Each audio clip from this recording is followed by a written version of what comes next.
Hmm?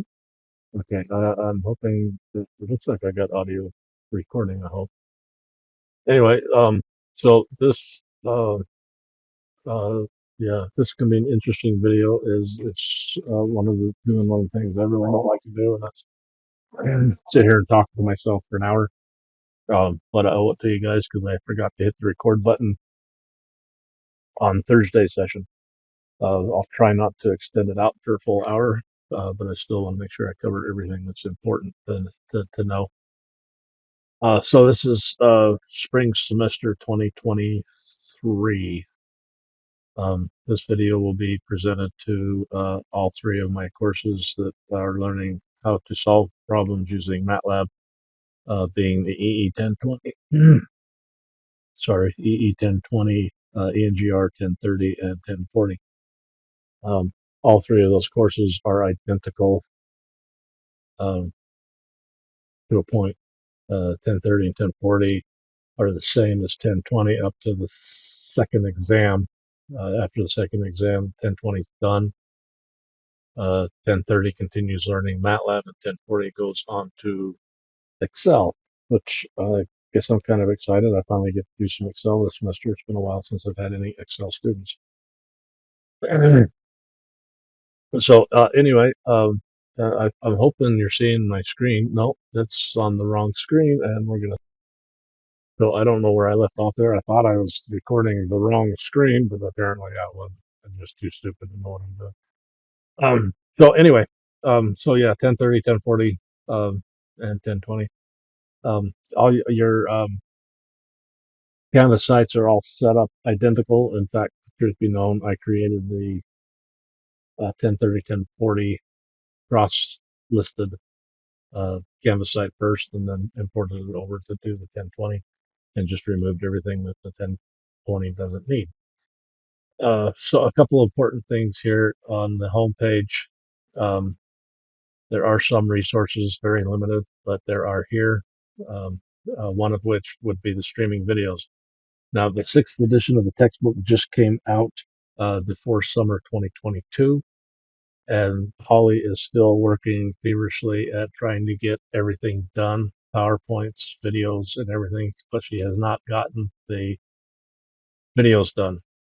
So, and I got to create my own, but it's just basically me getting online with my students and trying to show how much I know about MATLAB. I've only been dealing with MATLAB for 150 years, but I don't know everything. Especially in the sixth edition, there's a lot of stuff that came out in the sixth edition we've never done before, like the logical um, outcome indexing, logical indexing that comes along in a later chapter. Um, But anyway, these here on this page, videos from online sessions, has the videos that I created for each individual chapter, all the way up through chapter 12, and then I fell behind the students, and um, yeah, no excuse. Summer semester runs fast, and due date for the 13th section chapter came up, and I just wasn't ready for it. Oh, sorry. I'll try not to do that too often, but I got froggy throat.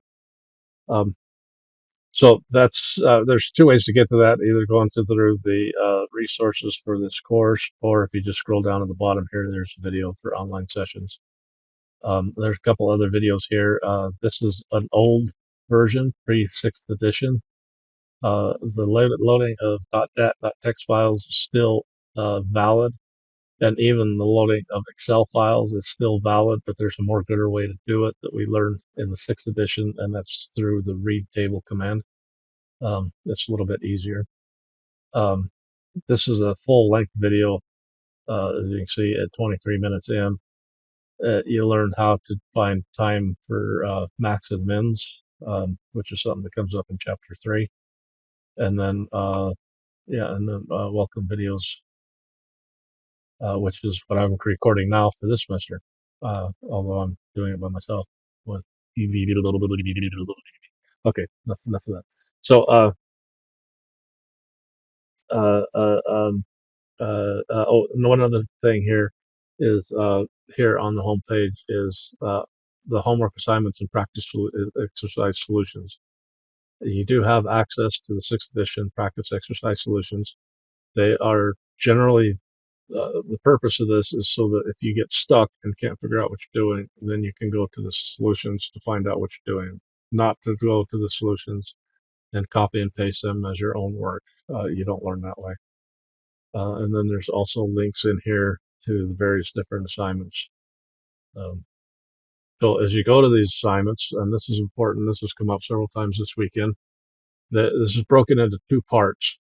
This one happens to be 3, but all the rest of them don't have this here. You have a section that you'll need to do in the grader, uh, the MathLax grader website. These problems need to be done in the grader. Down here where it says standalone version of MATLAB, that is a copy of MATLAB that you have downloaded and installed on your own personal computer. I want these work in an M file or a live editor file, and I'll show you how to start those up here in just a few minutes. They're also located in the grader site. Let's see if we go here to the grader site, go to 1030.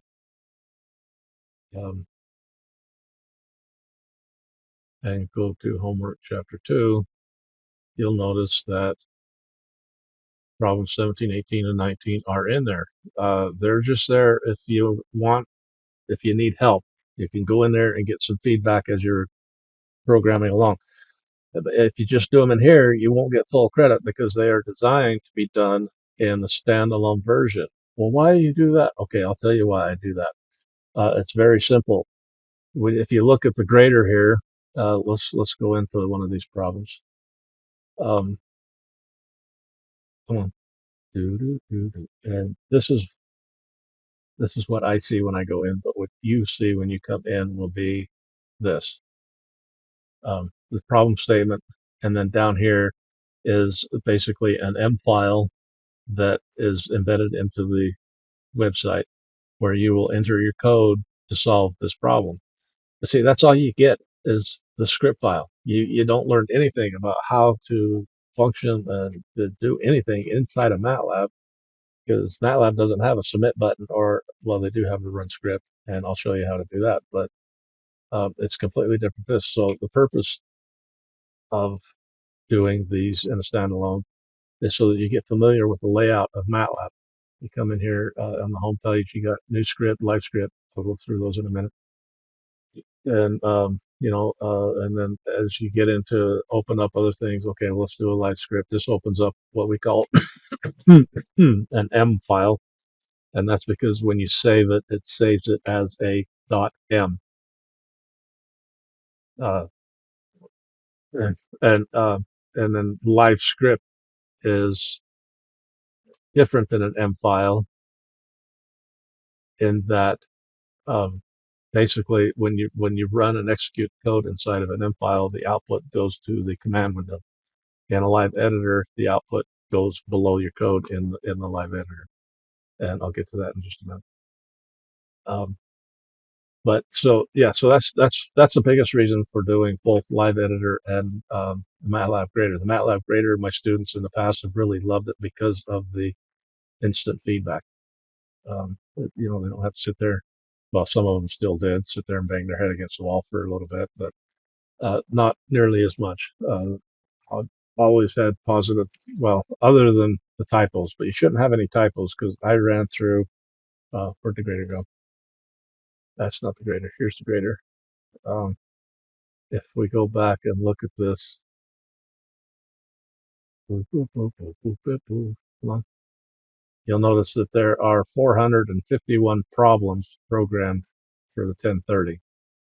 That's 451 problems. In the middle of last semester, I went through the grader and I worked individually every single one of those problems to try and weed out all of the errors, typos, and other issues with the problems so that you don't have that many issues this semester. If you run into some, please let me know so that I can go get them. I think I caught them all, but I only have 2 functioning brain cells, so I tend to forget a lot. And then the second purpose of MATLAB is I can see your programming style, and I can make comments on how to make it easier, more gooder to read. easier to deal with, and stuff like that.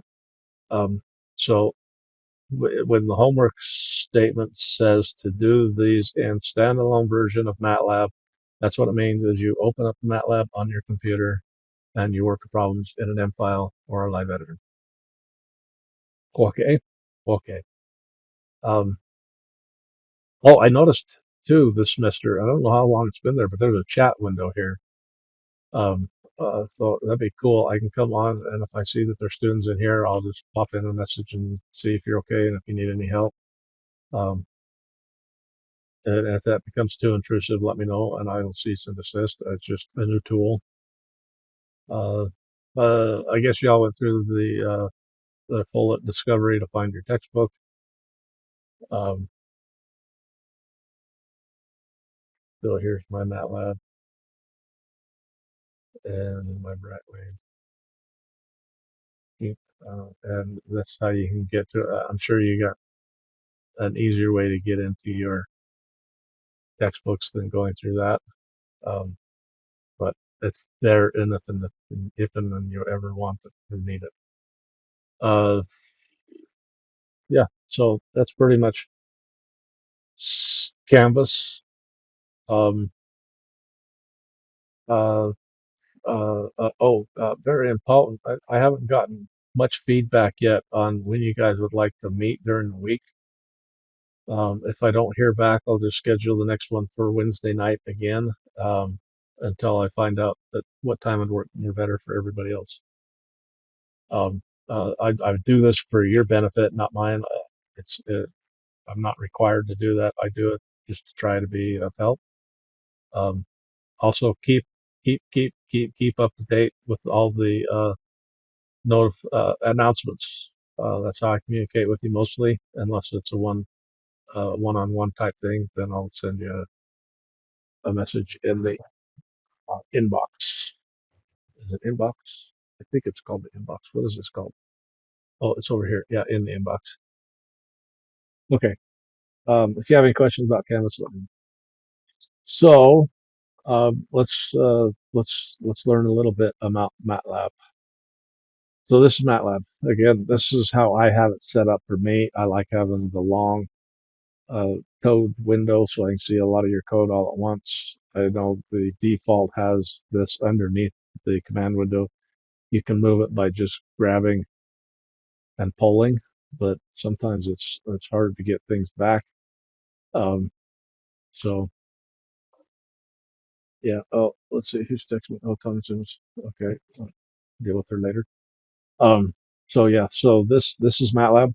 On the home page here, there's one very important thing that you need to be aware of. Make sure you have set up when you set MATLAB up in your computer, and that's the current directory or current folder. What the current folder does is it lists all the files that are in your current folder. What's important about that is when we get into the chapters that deal with uploading data into MATLAB, saving files, doing user-defined functions, if you save them outside of your main script file, they must be in the current folder in order for MATLAB to find them. And you can set your current folder by clicking on this button here. That's got the folder with the arrow pointing down, and then just navigate to wherever you want to set as your current folder and select folder. And so that'll be your current folder. That's not what I wanted. I wanted this one. There we go. Or you can do the navigation through up here, whatever works best for you. Um, uh, and then the workspace shows you any variables that have been declared and their value and their type. So let's say over here we say that r equals 5. Poof. Now we have a variable over here that's 5. It's a 1 by 1. It takes 8 bytes and it is a class double, which just it's a double precision um, variable. Um, and you'll notice that in the command window too, you have um, instant output from your calculations. You enter a code in, and when you hit enter, it automatically calculates it and stores it here. Okay, and you don't have to assign it to a variable. You can just treat it like a calculator. And if it's not assigned to a variable, it defaults to ANS, which is short for answer. And you can even use that ANS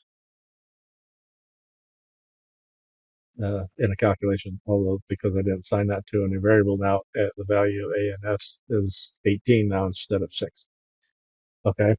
So, but let's say we wanted to do all this coding before it executed. That's where the live editor and the M file come in. So if you type in here, we're going to do a CLC, which clears the command window, and CLR. I highly recommend when you're doing your code in a standalone that you at least clear your variables after each problem.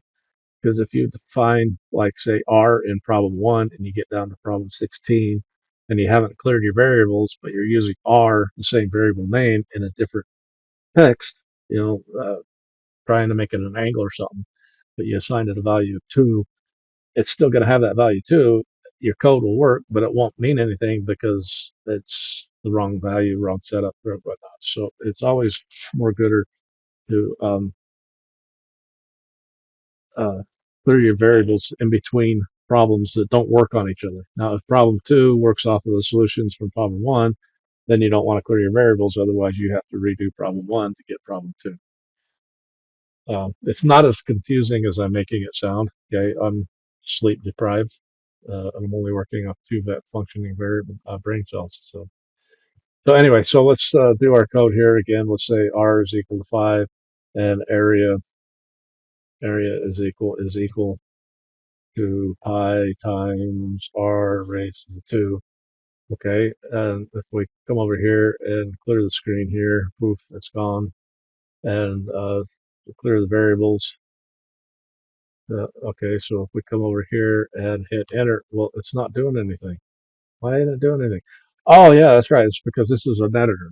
So once you've got your code to where you like it, that's when you come up here and use on the editor tab these buttons right here. So the run section, a section is defined as what you define a section. Okay, a section is defined as a section of code that will be executed only that section at a time if you use the right buttons. And to create it, you start with 2% signs and a space. Don't forget the space. And then I like that you would spell it correctly, label your problem number so I know which problem you're working on. Now you notice this little blue line in here, that's separating this section from this section. So let's come down here and say theta is equal to 0 by 0.1 to 2 pi.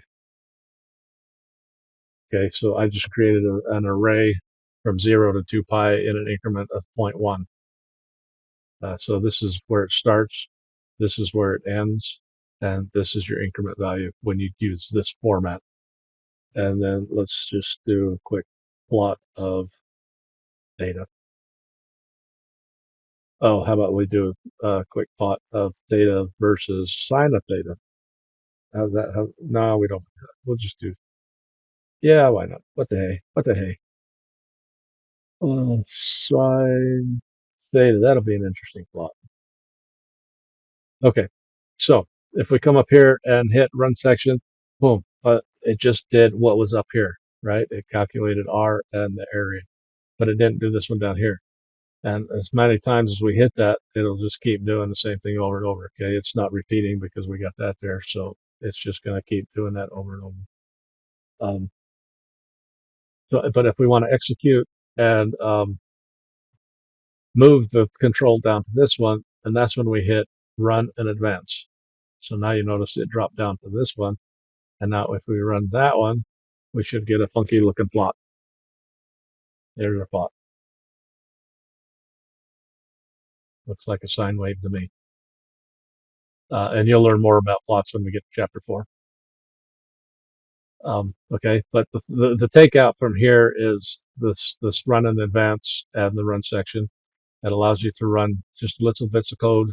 This is how you can do like 20 problems in one M file and yet only run that code for that one problem. I mean, when you get up to problem 20, you don't want to have to execute 20 or 19 other problems before you see if yours is right. So you can do that. Or if you want, you can go from here and run to the end, which runs everything. Um, so this is some shortcut keys that I made for myself. This one here does a CLC and a clear and clears the figures or closes all figures. I did that for ease of grading. So if we run to the section, boom. Okay. So now there's another way to do a section break, and this is kind of cheating, is to hit the section break, and it does that all for you. That's all you have to do is label it and then do that. Okay. Um, so let's one more thing here while we're looking. Let's define a variable A is equal to, oh, hey, you're supposed to clear between each problems. That's what you said, but then you don't do it. Whoa, what a lousy teacher you are. Okay, so I cleared the variables. We're going to go 1 to 10 uh, in increments 0.5. And semicolons. Okay, very, very, very, very important. A semicolon suppresses the output to the command window. Okay, I don't mind suppressing all of the calculation lines, the declaration lines, but please, please leave the final calculation output to the screen. Because if you don't, when I come in to grade it, this is what I get. I get a blank screen. I don't, I have to take the time to go. I didn't push you. Go away. I have to go through and delete all of the semicolons on the outputs to run so that I can make sure that everything is correct. So, and you'll also, I've deactivated mine, but if you have a little orange bar over here and you put your mouse over the top of it, it says suppress with a semicolon. Don't do that. It's not needed. I don't know why they do that. It's, yeah, so please don't do that. Anyway, so let's say we want to see what all of the elements of A. Okay, oh, there's another way to execute these things without going up to these buttons. I almost forgot. So we come up here, if you hit Control Enter, it executes it, but stays in that control in that space. So I can sit here, Control Enter all I want. But if you do Control Shift Enter, it executes and advances, executes and advances. See, is that cool or what? Say, yeah, man, that is so cool. Okay, so I just executed this code, and here's our array of A of 1, 1.5, 2, 2.53, 3.5, all the way up to 10. Now let's say we wanted to square every variable in here. Okay, your first instinct would be to go just to do equals A raised to the 2. Well, no, you can't do, because Math Lab stands for Matrix Laboratory. It deals with matrix, and you cannot square an array that isn't square in a matrix mathematics. But it's not what we wanted anyway. We wanted to square each individual element. So in order to do that is you put a period before the caret to raise the powers to it. Now, if we run that, we see that 1 squared is 1. Wow, yay. 10 squared is 100. 25, so that would be a 5. That would be the 2, 4, oh, 3, sorry. 4, 6, 7, 8, 9. So that is an element operator, and it goes through and takes your array and performs that mathematical operation individually on each element. You'll use that for raising of powers, multiplying two vectors of the same size, element by element. And if you're going to divide by an array or well, any sort of size array, you need to use the element operator, because you can't divide by a matrix. It's physically impossible. It's like dividing by 0. So you need to do that element by element. Okay, so um, what's next? Okay. So this is an M file, and I'll show you. We'll go over here to the current folder. Uh, let's save this as let's call it show me. Okay, and here's something important too. Uh, um, that you should be reading in your textbook on the first chapters. Um, the criteria for variable names must be letters or numbers, must start with a letter. It can use underscores, and that's it. No special characters. Can't start with a number or an underscore. So, but that also applies to program names, M file names, live editor names, because I could go over there and I could type in demo underscore one, and it will run whatever was in that demo. So we're going to name this one show me, and we'll see over here. Now we should have a show me.m. See, the .m is and so now we can come in here and type in show me, and it executed that. So that's why it's critical that your file names be valid variable names as well. Okay. Um, so live editor, it functions just the same as the M file, only like say the output comes in here. And here you can change where the output goes. If you put this way, the output will come off to the right. You click this button, it'll place it underneath. And if you put this button, it hides all the code and just shows the output. So I like to keep it underneath myself. You can put it wherever you like. So we're going to start off with saying R equals 7 and area equals pi times R raised to the twice. And again, the same keyboard shortcuts work. The shift to enter or control enter will execute. And you can do the same thing here, either the double space uh, and spell it correctly. Problem 2, enter, creates a new section. Or you can come up here and do the same thing, section break. If you want to put some code in here, you can push the text, and this is this basically is writing it in as a comment. And if you're in a comment and want to go back into coding, you just hit the code button. Oops, down here, go code. Um, thing that's nice about this, and just for grins and giggles, and also information on the exams, is the exams will come to you in a live editor format.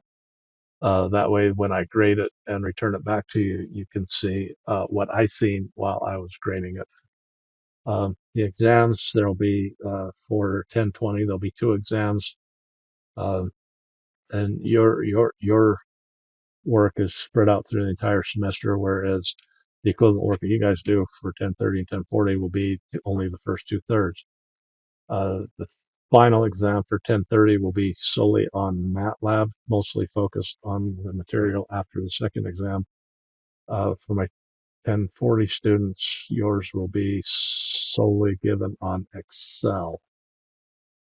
If I can remember how to do it. Oh yeah, I remember how to do it. So yeah. Um, Hopefully, I think everybody has access to the grader now. There's a couple I've sent out emails to, and they've replied. Um, if you find as you're doing work in here that you work on a problem and it's not giving you the feedback that is useful, let me know so I can go in and update it. This is still a work in progress. Um, so this is my site. I can do whatever I want to it. Um, yeah. So what else do you want to hear about? Um, wow, it's amazing how short time goes when I don't go off on tangents. You guys might have to remind me that when we're meeting during the week and I start talking about something completely unrelated and say, hey, stupid, get back on target. Hey, typical is the grading to turn in. So when you turn in your files, homework, I need, actually, it's, I'm not, don't know that I can get it from you guys. Yeah, here we go. Something like this that shows all the problems that you worked at. Yours will have uh, green check marks or X's over here, or red ones, whether you got all right or not. But I need to see all the problems. So if you have to do it on two screenshots, that'd be best. Because it's just very daunting to go through and look at all of the submissions. Because every time you guys submit something, it's recorded. And that's another good thing too. Is if you're struggling, you can't figure it out. Let me know because I can go in and pull out the last thing that you tried, stick that into my MATLAB, and figure out where you're having issues, and then get back to you. Um, so yeah, um, I yeah, cool. Arm out, right arm. Don't forget, I am here for you. Um, Reach out to me. I'm available pretty much 24/7 during the hours of 4:30, no, 7 to 4:30 Monday through Thursday, and 7 to 11 on Friday. I am at my full-time position, but if I'm not extremely tied up doing something, I can sneak away for a few minutes and help you out. Otherwise, well, I say 24/7, but I would like to get some sleep. I try to cut it off at about 11, 12 o'clock at night. Um, I do see when you send notifications, and I try to reply as soon as I possibly can. Um, what else do you need to know? I I don't know. What don't you know that I'm not telling you? So we cover tests. They're in the testing center. Uh, Meet me solutions, downloading MATLAB instructions, extra credit. So yeah, okay.